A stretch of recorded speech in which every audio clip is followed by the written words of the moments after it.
Welcome back, Festival Tales fam. Hope you guys have been doing well. We are back with another episode.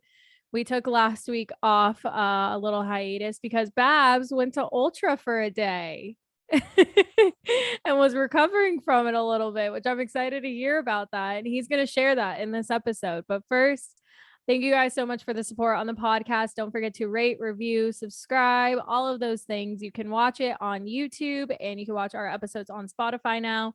You can also rate us on Spotify. We have like 16 5-star ratings, it looks like, which is awesome. So thank you guys for that.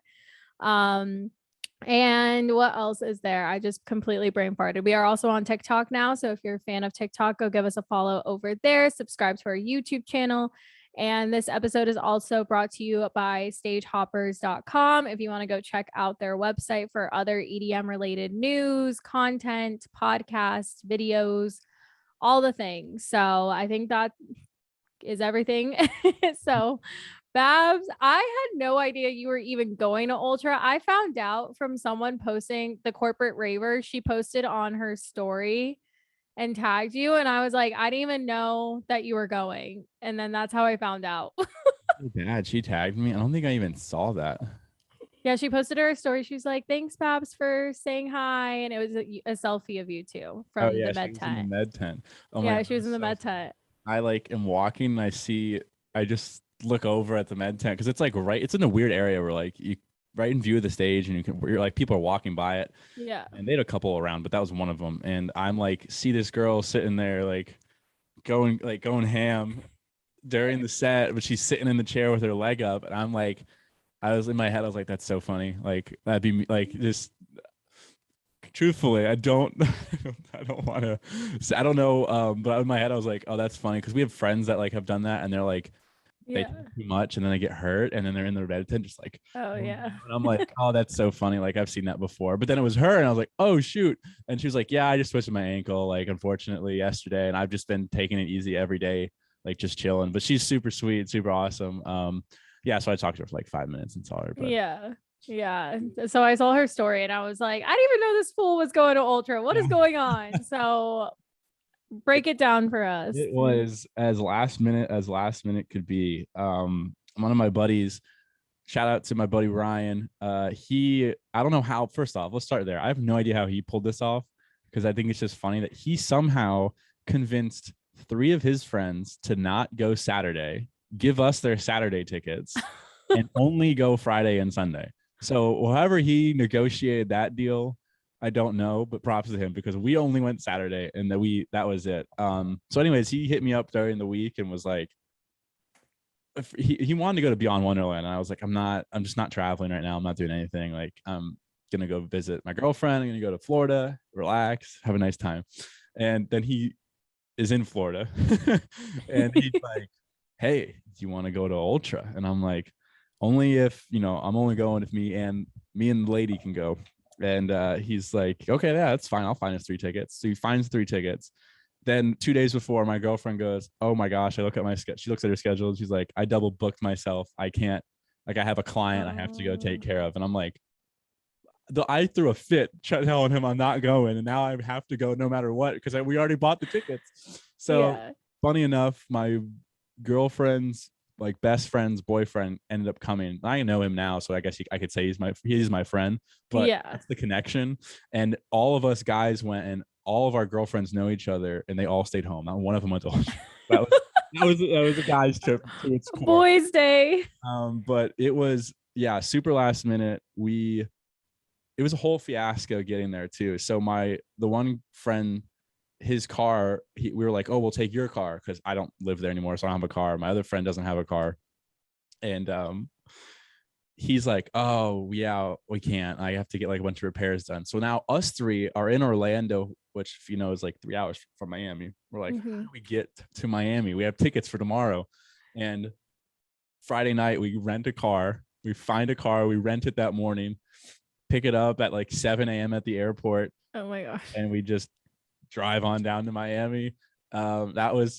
And then we go to the festival for 8 hours, which I'll get into the actual festival. And then we drive home 3.5 hours because I had a flight from Orlando to go back home at 6 a.m. So we left at On midnight. Sunday? Sunday, yeah. So we left Miami at midnight. I got back at like 4, and they took me straight to the airport. I boarded my flight, came home, and that's why I was dead on Sunday. I didn't do anything. Well, no wonder. Yeah, and then I got sick, so that didn't help. But yeah, I was so beat. I told myself I would never do that again after Thunderdome, and I did it again. And I now 100%, I'm telling you, I don't think I could do. I can't. If I do that, I don't know. I have to be fully healthy, because I was already ready, feeling like iffy going to Ultra, but I was like, I'll tough through it. I bought the ticket, like I'll tough through it. And then I did tough through it, but I was so dead afterwards. It was like, it was bad. No. I was a little grumpy goose on the airplane home. But anyways, that's besides the story. Have you been to Ultra before? No. So that was okay. part of the reason of going, was because I've never been, and I also never really wanted to go. It's just one of those festivals for me that I've never had a desire to go. And part of that's coming from Florida, as someone who lived in Florida for so long, and Ultra being there every year. I couldn't, like, you would think the opposite. Like, you could go, like, you can go all the time. Of course you're going to go. No, because Miami is so expensive. I don't live in Miami. It would be like, in my head, I couldn't justify going to it, because it was just as expensive, if not more, than me like going to Vegas for EDC. Yeah. And like that happened one year. We had buddies, and like our whole grave group was like, let's pick a fest. Let's go to EDC Vegas. And I like, or that. And I was like, we're going to go to Vegas, because like we get a full trip out of it. We get to go somewhere new. We're not in the same state, and we get to go to EDC Vegas, like, and it's cheaper. So yeah, that's my whole reasoning, even though I'm from Florida. But yeah, the reason I went this time was because we got super cheap tickets. We only paid $100 for Saturday. That's and I was like, okay, this will be my chance. I'll go check it out. If I like it, maybe I'll actually go. And if I don't, then I've been to it, and I can say I've been to it. And, it was cool. The festival itself. So this year they did it at its original location on Bayfront. The stages were, it was interesting. That's all I could, like, it's a big festival. It's world renowned, international, but like, it's in a very like small, compact space. Like, I was shocked for a festival as big as it is, like how it's known wise, that it was in that location and the size of it. Because the only other one in the US that's like that big is Vegas, and is way huge. bigger than that. Like, just and somehow Vegas feels more crowded, but I don't know how. But it does. So like size wise, would you say it's like half of EDC, or like a sliver of EDC? Like, if you had to like imagine that size, definitely, is it like Circuit Grounds to Cosmic Meadow?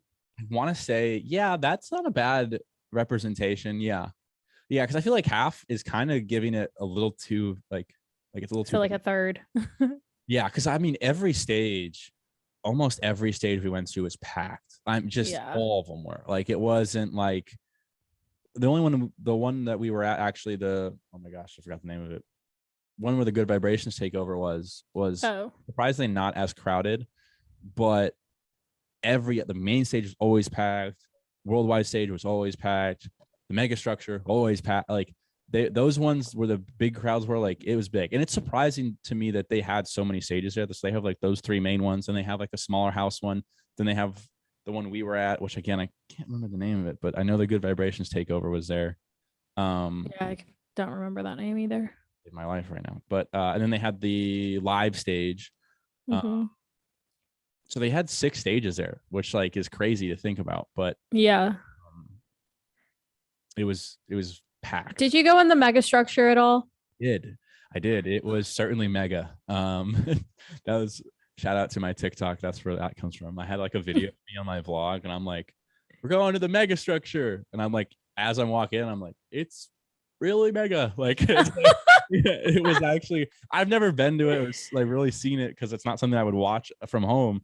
So it was definitely very large. It looks amazing. That's the one.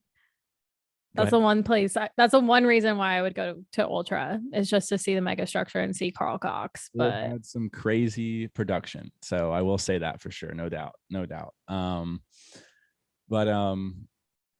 Yeah, we bounced around.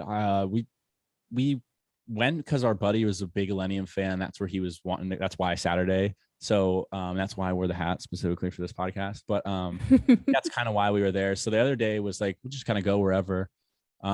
We started the day off with Riot, then William Black, then into Wave Dash. Wave Dash, we left to go get food, explore. Where did we end up? I think we just explored that set. We came back though for Space Laces. And then, okay, this was the biggest L I've taken so far of the year. There's no way it won't be my biggest L.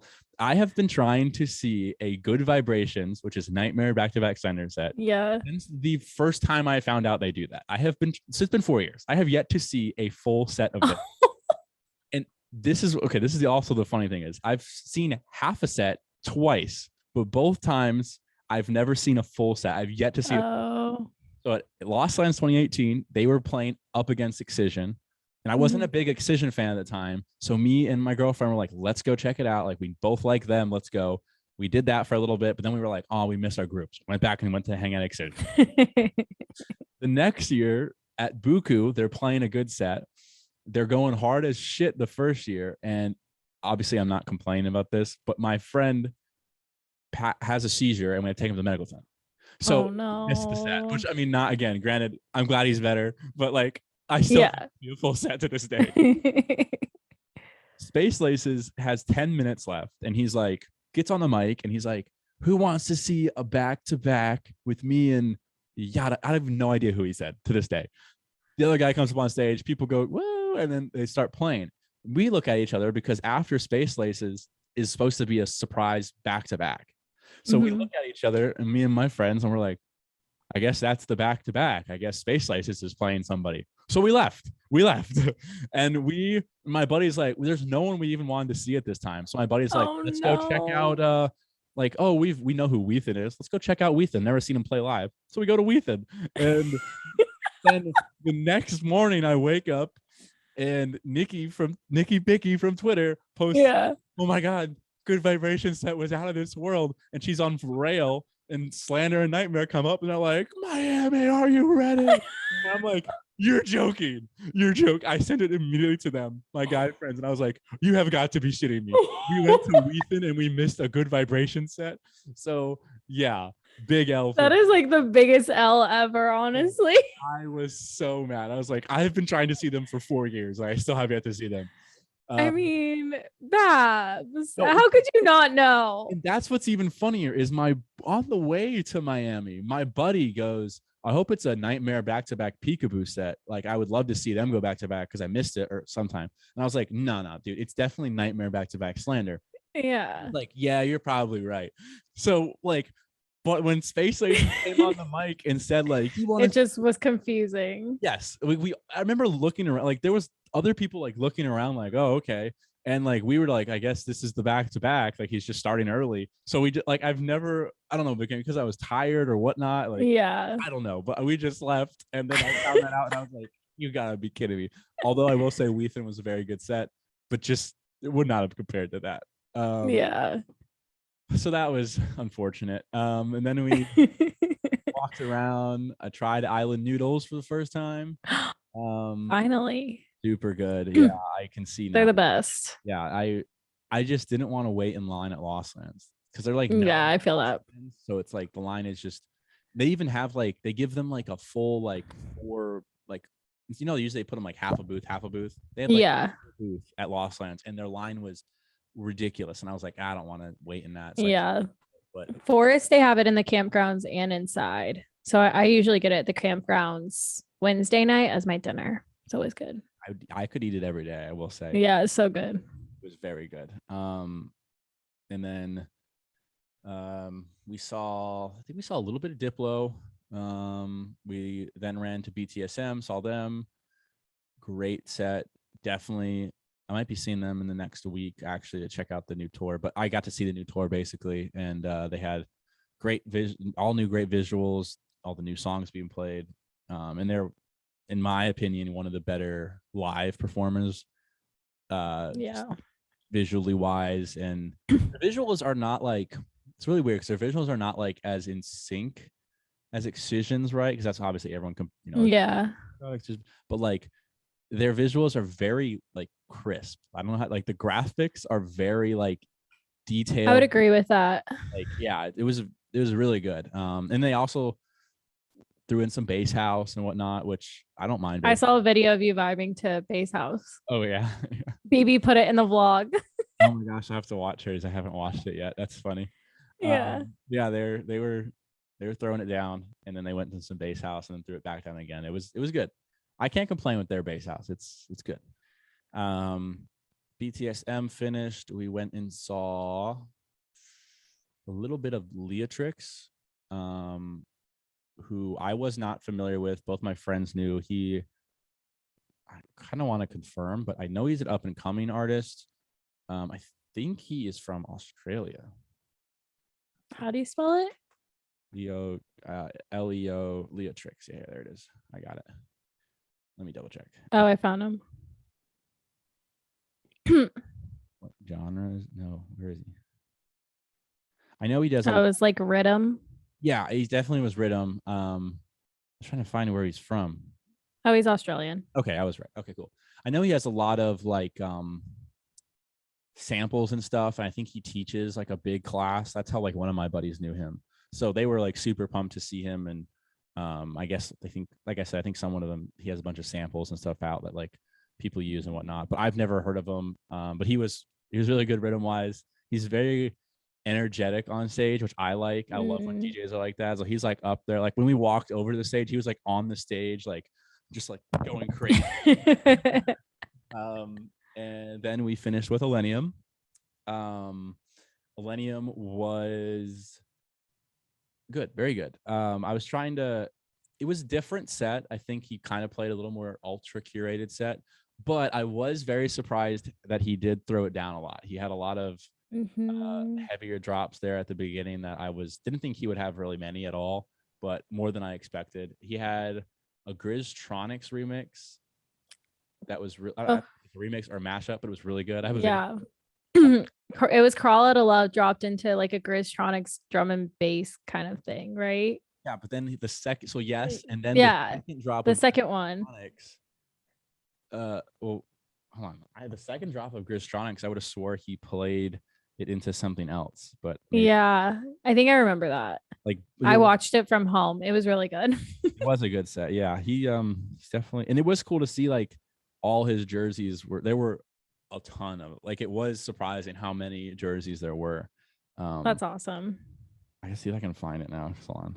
I think it was like one of these videos. He also played Porter. I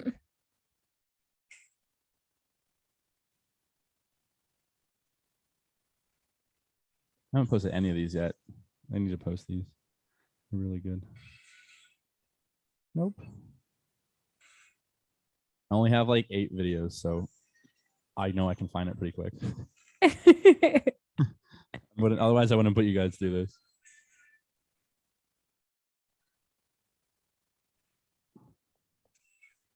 I think it's this one. Can you hear it? Is it too loud? I can't hear it. I can kind of hear it. This is Jordan. Thinking of the wrong drop completely. So that was not even the Grizztronics set, but that was one of my favorite drops of the night. There was that one song. I think it's unreleased, but I think it's coming out. I think it's by Ray Volpe. I don't know how you say that last name. Drop that too. Lasers. Yeah, that one. That one was crazy. Dropped a lot. Yeah, especially since Excision premiered it at Thunderdome, it's been dropped a lot. So BTSM dropped it too at the. Oh yeah. Yeah, it's definitely. I think that one's going around. Yeah, I think it's going to be one of the bigger bops of the dubstep community coming out soon. But yeah, it was all overall good set. I was so tired though. Millennium, like I was so beat. 12:30 came around and I literally sat for like 15 minutes. I just couldn't anymore. I mean, we were sitting throughout the day and eating and whatnot, and I was. Was it hot? Not as hot as normal Miami weather. It was a solid like 75 and sunny all day, and then at night it went to that same type of like 70s-ish. It was super nice, because it could be way worse. I'm Yeah. sure there were people that were like, oh my god, it's so hot and humid, which I mean it is, but Miami can get so much more hot and humid than it was. So it was Yeah. for the day we went. I did stumble upon a smaller house stage at one point. Oh, the Cove? I guess, was it? I could have been. Probably. Well, there was like this, that would make sense because it was near, that would make a lot of sense that it's called the Cove, because it was by like this, oh my gosh, what's the term? Wildlife and sea life, like center, like info center, like, Oh, like a bunch of stuff about like keeping the oceans clean, because it's the park's right on the water, so like that's yeah. ocean conservation. That's the word I was looking for. So like an ocean conversation, Conservation. conservation had a bunch of booths and like different things there, and then there was just like a small stage there as well. And I didn't notice it earlier in the day, and I went and checked it out at night. That was cool. I brought the Baby Yoda. Oh yeah, I saw that. Yeah, so I have my own Baby Yoda, but that is my buddy's that was left at my girlfriend's place when they all came to hang with us for Forbidden. He left it, and now we just take it everywhere with us. And I have never, like, it is unbelievable the amount of people that were coming up and like, or like saying like, oh my god, Baby Yoda, and like waving. I don't know like if he does it for that reason, but it was like unbelievable. And then like, listen, as a guy, like the amount, I will say this, like the amount of girls that were like, oh my god, Baby Yoda. I was like, and my buddy's single, so I'm like, he must like, this must be why he brings this, like, because they're coming up left and right, like, oh my god, the Baby Yoda. And I was like, me and my buddies were like, what the, and my one buddy was laughing because he's like, yeah, so like if I am walking behind you at all throughout the day, like all I hear when we're walking in between stages is like, because you just keep walking, like, and they all stop, and I was like, no, it was crazy the amount oh my gosh, I've never brought mine, like the one that I got, my mom sent me like as a surprise, and I didn't even know she even knew that was a thing. She's like, it's cute and funny, and she sent me one, but like I've never brought it anywhere, so I have no idea. I've never held his, but like, oh my, it was great. It was ridiculous. It was so pro tip, if you want to meet girls, take a Baby Yoda. I think you also got to be good looking like me, but you know. It's like when guys get a dog in the city that they're in, they get a dog, and that way they can like take it out to parks and stuff and meet girls. It's basically the same thing. It worked. Just a Baby Yoda. Baby Yoda at raves. Don't bring your dog because it'll hurt its ears. So yeah. Surprise. It was just funny because like I just didn't. Again, I've never held it or thought about it on that, like, but so many like it was becoming a joke to us because we were like everywhere. Like people were like, "Can I hold him? Can I?" People. I've also never seen this happen to him, but people were like, "Can I take a picture with him?" And I was like, like people were like left and right, like, "Can I take a picture with Baby Yoda?" I'm like, "Of course!" Like, go. It's as if it was like the real one. Yeah, literally. And then at two of the stages, people were like, "Can I hold them?" I'm like, "Yeah," and they would want to give it like they'd be hanging with us, like we'd be talking, and they'd be holding them, and and they'd be like, "Here you go," like a song or two later, and they'd be like, "Here you go," and I'm like, listen, as long as you stay, because I've been holding them all day. I'm like, listen, as long as you stay here, you hold them as long as you want. And they're like, really? They get so excited. They'll be holding them for like the half the set, like half of BTSM, someone was holding them, half of them. That's so funny. I was like, fine with me, but it was just so funny. Yeah, that's hilarious. So funny. It's really all I got though. So would you go back? No. I think if it'd have to be a very good lineup, and I think that's the other thing is like, and I knew that going in, and I think other people should know that if they go there, is like the DJs we maybe listen to in the States, and like I feel like in the States, and maybe you can correct me if you think differently, but I feel like dubstep is really on the rise here. Like it's getting bigger and bigger, and it seems very like that is where a lot of big crowds are when I go to festivals here, at least. That is not the case worldwide. And because Ultra is an international festival where literally people are coming from all over the world, like they don't put those bigger artists on the bigger stages that much.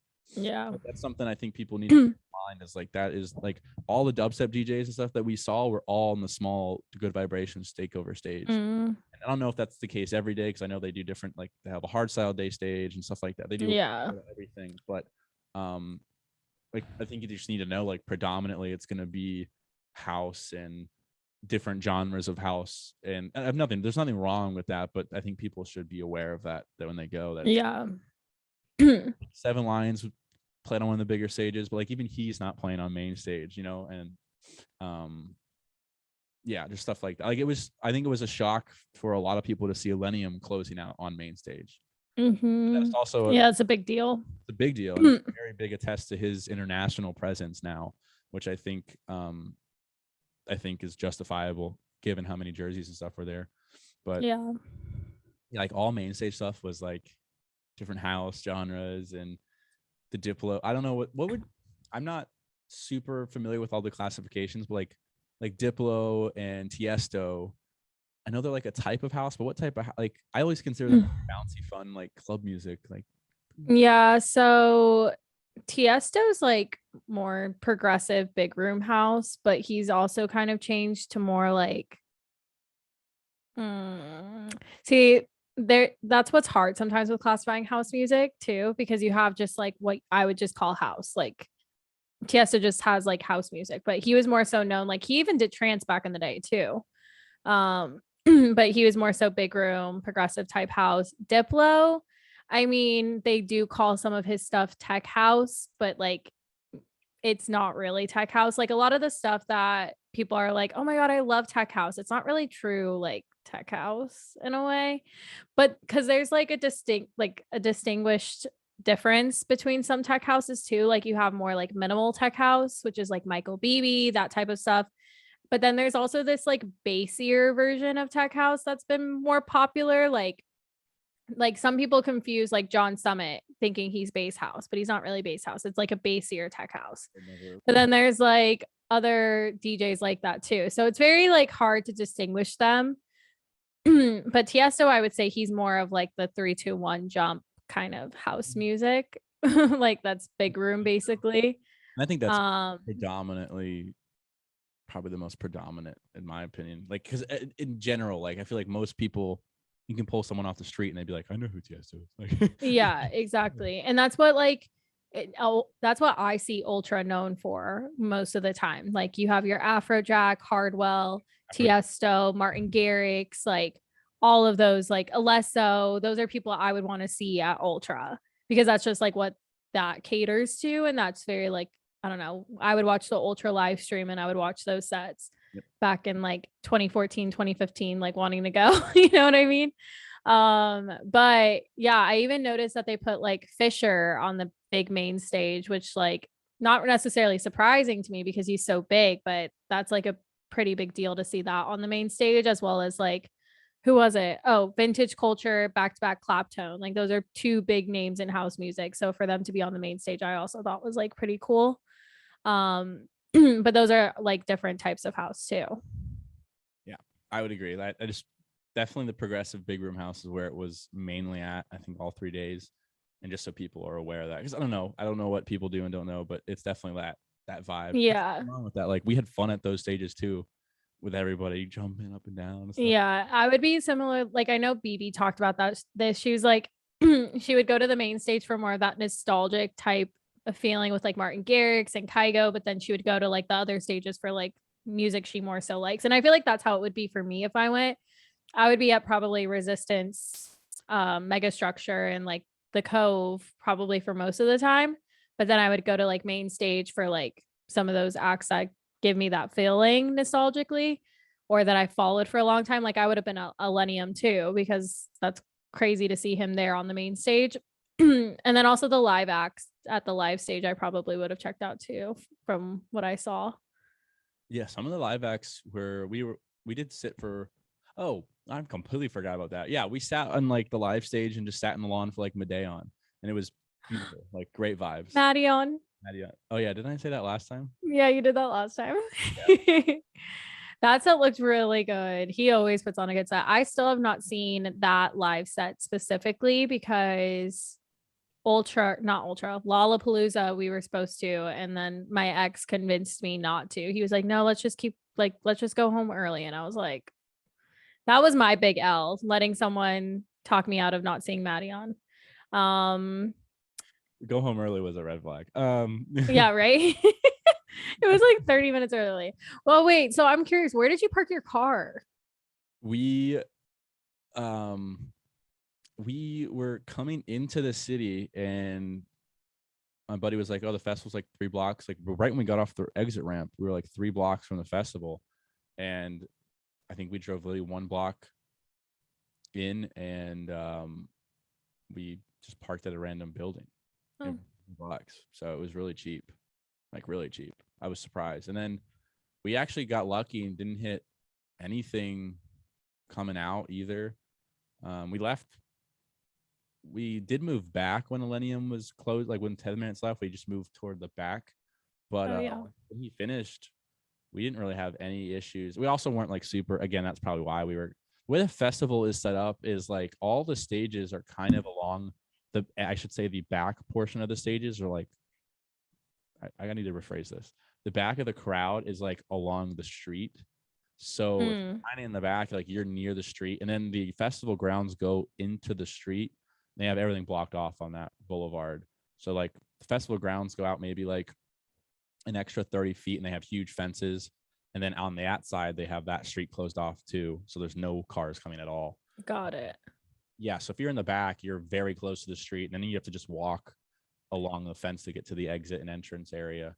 But we didn't have any issues leaving or whatnot, which I think that was only the issue that one year with the island. Yeah. And although I am kind of jealous of that year because that might have been the coolest year to go. But most people stay. Miami is such a different city, and like there's so many hotels, and it's not touristy in a sense, but like there's just so many hotels and whatnot that like everyone kind of just stays right around there. So wasn't a lot of cars really on the road, a lot of people everywhere, but we got out really quick. Yeah, I didn't hear too much. Like the only issues I feel like I heard were the line was super long on Friday, like logistically, which is like what you can expect a lot of the time. Oh, my camera froze, I think. Yes. Am I good? It's frozen, but we can fix it.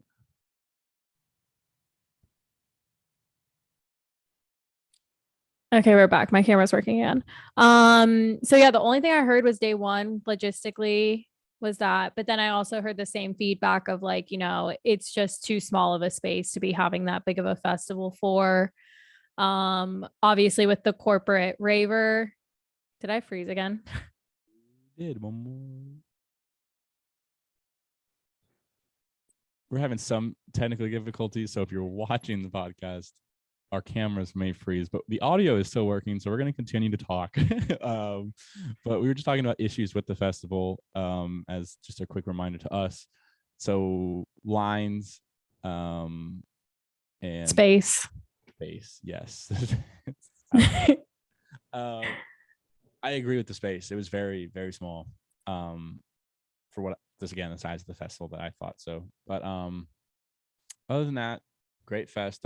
Wouldn't talk anything bad about it, but not particularly my cup of tea unless the lineup will be very, very good. Yeah.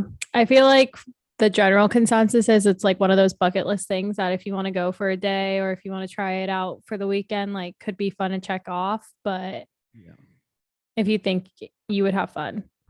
100% agree. And I think the lineup might progressively lean more and more to some of the artists we know here, because I think they're starting to branch out and get bigger in that sense. I wonder if Excision's played before. I was thinking about that on a quick tangent before we end the podcast. I was thinking about that with Main Stage, and I was like, I just couldn't imagine all these people here, and Excision comes on, and they would be like lost. Like, okay, I want to bring that up again, actually, real quick. Was Void playing at the live stage, and oh my gosh, and we were laughing. Me and my buddy, my one friend loves Void, and we were, or just Sudden Death in general, and we were laughing at the fact, like, could you imagine like regular people like walking? Because where that stage is there's a house stage on his right side and a house stage on the left side. So like if you go in between to go to a new house set, you'd have to walk by sudden death and just see his scary ass levitating with these dark visuals. And like he has that one opener where it's like, the dead will walk the earth. Like, Yeah, I saw the beginning of it and I was just like, oof, I'm okay. I saw the beginning of it too. I'm not gonna lie, Void 2 is pretty dope. The new album. I wasn't a big fan of the first one, but the second one. Yeah, I mean, I think I'm okay. The dead will walk the earth. Yeah, I heard some people stumbled upon that set or got stuck at that set because a friend dragged them to it, and they were just like, "What is going on?"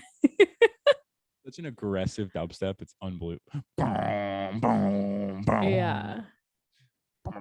Like, oh my god, that's just so funny. But yeah, I was thinking about that when Millennium was playing. I was like, just imagine all these people here for like regular progressive house sets. They're here for like house sets, and then Excision is headlining for some reason on the main stage. It's just funny. It's funny. Yeah, that would be crazy. It would be nuts. So I looked it up. It looked like he was there in 2010. Wow. So long ago. What I'm hearing. He's gonna come in the 2020. He's gonna come on the 15-year mark. Yeah, right. That'd be crazy. He would be nuts on the worldwide stage, I will say. Yeah, I feel like they would put him there because of that production, honestly. Those screens would be bonkers. They're huge. Yeah, that's another stage where I've seen it on the live stream and I'm like, that would be really cool to be there. It was. SMF has a similar overhang, kind of like their style better because it's like 3 overhangs with like shade in between rather than giant one. But to each his own. I'm not going to sit here and. I remember that. I remember we were talking about that. And when I saw videos, I was like, yeah, that reminded me of the stage I usually see at Ultra. Definitely copied the Ultra one, no doubt. Yeah. I will say, but it's for the Florida Heat, it's kind of perfect because like they have shade. They have like the 3 pillars. So one going left, one going right, one in the middle. And then they have in between those like these shade things. And it's perfect for when SMF is, it's so hot. But that's all I got for the Ultra stuff. Go check it out for yourself. Yeah. We'll see you one day. But thank you all for tuning in to this week's episode. Make sure to like, subscribe to the podcast, and check us out on socials. We've got TikTok and Instagram going, as well as YouTube. So bye, everybody. Bye.